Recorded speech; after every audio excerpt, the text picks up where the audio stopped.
Hi! Welcome to our signature segment, See the Stories. I've just been listening to the song over and over. It's such a good song, right? So I've been obsessed with this song ever since I came across it on TikTok. So this song is actually sung by Henry Moodie, whose song went viral on social media, and I'm just so curious to have a chat with him. Whoop! In fact, he's just calling me right now. Let's have a chat with him. All right, so Henry, how are you today? I'm good, thank you. Yeah, very good. Woke up feeling fresh. All right, so are you currently at home? I'm currently at home, yeah, writing a lot of songs in the studio. Just sort of getting together a bunch of songs. Okay, so Henry, first of all, I would like to congratulate you on your viral success on your song Drunk Text on TikTok. I've actually just been listening to it right now, like just then. Oh Yeah. wow, thank you so much. I'm just so grateful that people have connected with this song, and I'm so grateful it's having this moment that it's having. It's crazy how something can just take off. Yeah. And Indonesia has been one of the biggest sort of like supports for me. So I'm just so grateful for everyone out there just streaming it. So thank you guys. All right, so it has been a popular background song in TikTok ever since February last year, right?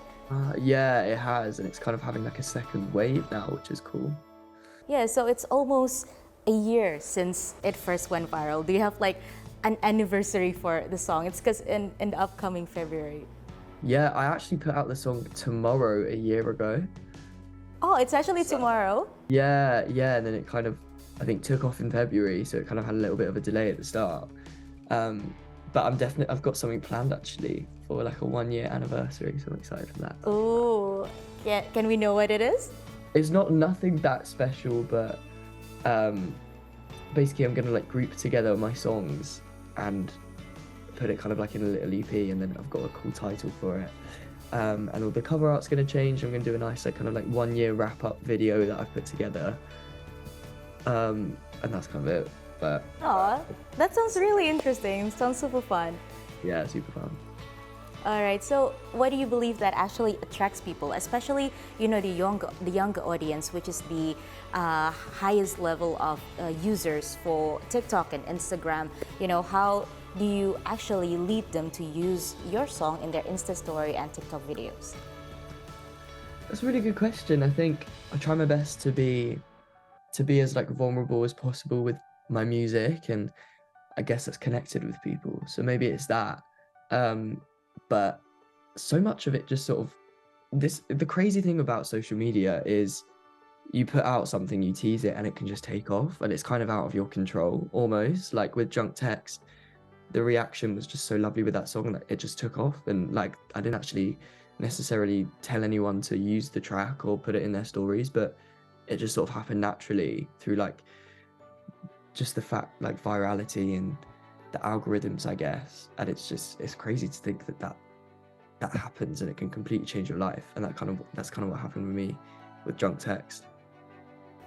Yeah, all right. So, what I find interesting about you is that I saw that your name is actually among the top 10 most viewed artists in UK, amongst like esteemed artists like Ed Sheeran and Taylor Swift and Harry Styles. So, how do you actually react to this recognition? Oh my god, wait, is this on TikTok? Yeah, yeah, I believe it's the top 10 most viewed artists in UK. Oh, I didn't even know that, so that's crazy. So, how do you um, feel about that? yeah, that's it. I'm just so grateful. Yeah, that's crazy. Okay, and as a singer who explores various emotions, right, in your song, I mean, some of them is like extremely sad, and yeah, and how do you actually personally have experience with something similar in those songs? Is it actually based on a true story? Yeah, it is. I try my best to make it as true as possible. With Drunk Text, actually, there was a completely different when I first wrote the song, the verses were completely different, the melody and the chorus, and I wasn't as being as personal and vulnerable as I could have been. I think I was quite scared to be vulnerable. So I remember we came back and we rewrote the song like 3 months afterwards, and I was like, we need to change so much of this song. So we changed the verses, we changed some of the lyrics in the chorus, and made it as personal as possible, because I think it's such an important thing, being vulnerable, because it really shows to other people that it's okay to talk about your feelings. And if someone else is hearing that you're being true and saying exactly what happened to you, then it might actually make them feel like kind of comfort, I guess, or heard, I guess. And that's kind of my mission with music, is just to help people going through something. But it's a scary thing, definitely a scary thing, being vulnerable. Was it actually from a personal heartbreak? Yeah, it was. Yeah. Oh.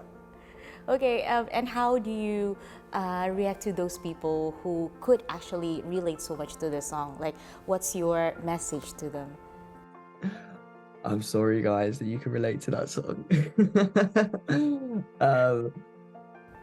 But I mean, we saw so many people using this song as a background on TikTok and Instagram. So obviously, people are going through the similar, experience. People are going through it. No, yeah.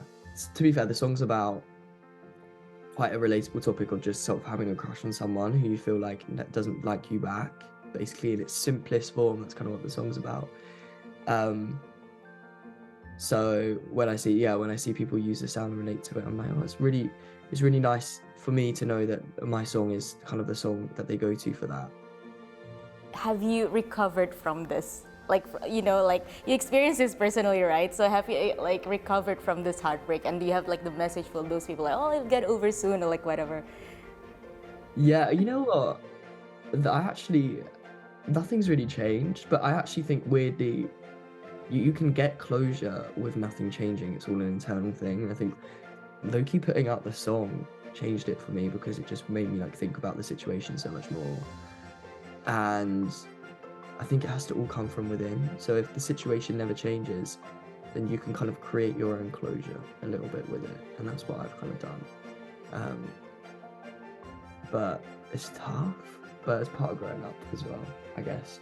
But yeah, it's funny that the person it's about still has literally zero idea it's about them, and I haven't told anyone, not even my closest. Actually, I've told my closest friend, but no one else who the song's about, because I'm just so scared of it ever getting out. Oh, so will we be able to see like a follow-up to this song maybe?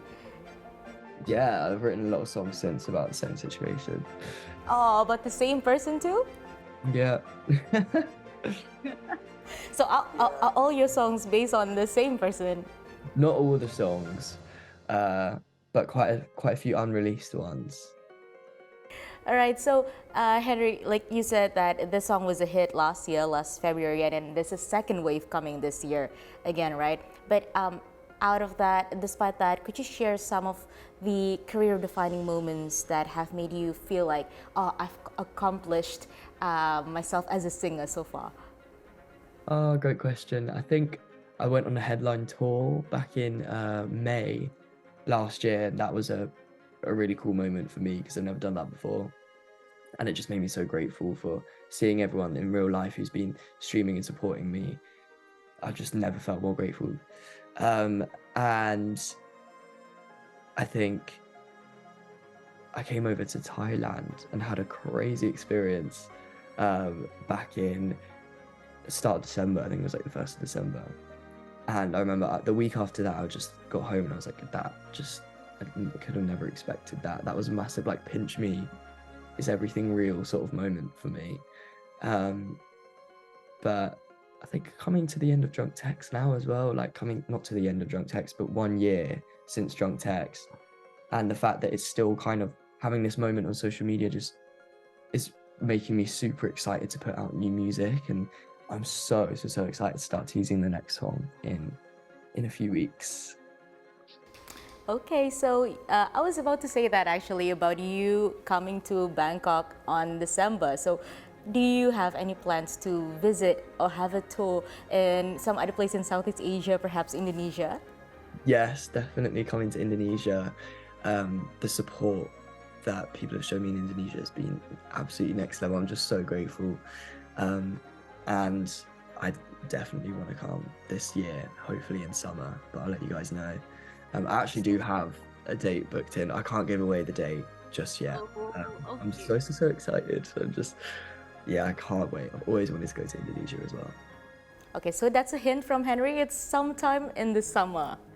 Yeah.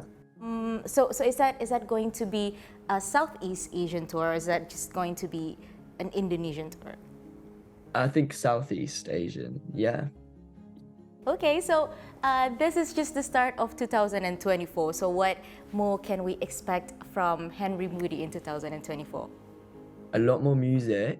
I'm definitely going to be putting out a lot more music, and just more touring, sort of building on everything I think that I started in 2023. So more music, more shows, getting out to more countries and seeing more people. And